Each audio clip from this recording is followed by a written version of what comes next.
demande donc d'accueillir notre nouveau directeur musical et chef d'orchestre, Madame Barizet. Drame dans les coulisses d'un orchestre, Philharmonia, la nouvelle série de France 2, suit le quotidien mouvementé d'une chef et de ses musiciens entre soap et thriller. Qu'en ont pensé nos 3 critiques.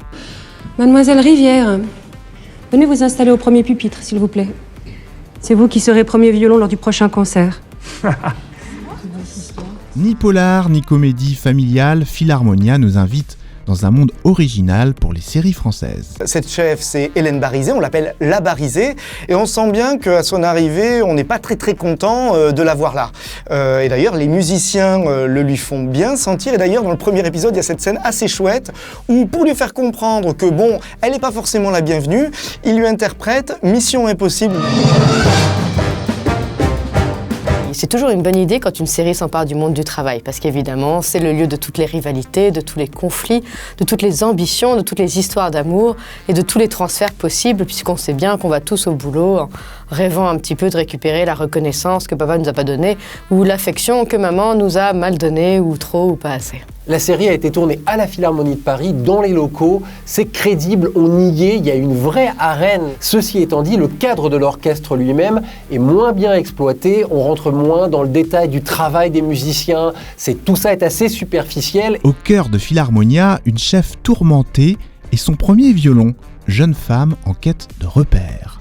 La Barizet est assez étonnante, avec une diction particulière, suffisamment étrange pour qu'on ait envie d'en savoir plus. Après, le seul bémol, c'est qu'il y a matière à faire une comédie humaine, et que le thriller prenant le pas, ça avance pas aussi bien qu'on le souhaiterait. L'antagonisme entre la chef et son orchestre, qui est une situation sociale riche, est à peine esquissé. Les 2 personnages principaux de Philharmonia, qui sont interprétés par Marie-Sophie Ferdan et Lina El Arabi, sont intéressants, bien joués, un peu décalés dans leur tonalité de ce qu'on peut entendre et voir à la télévision française. Le problème, c'est que leur complexité est très vite noyée sous un scénario qui est très lourd. Histoire d'amour, mensonges, trahison, maladie, mort suspecte, Philharmonia multiplie les tensions dramatiques. Il y a de très beaux moments de musique dans cette série, et on aurait aimé en voir beaucoup plus.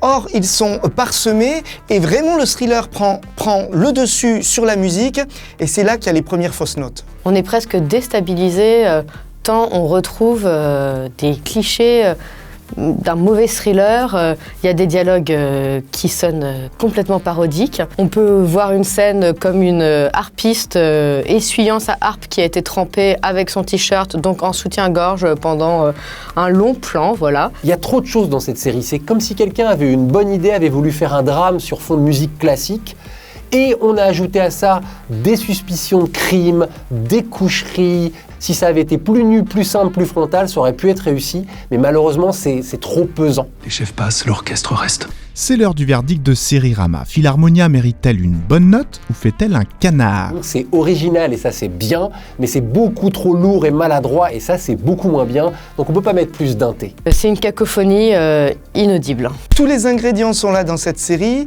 Dommage finalement qu'elle n'ait pas pu développer la même histoire sur beaucoup plus d'épisodes, mais c'est une bonne tentative, donc ce sera un T.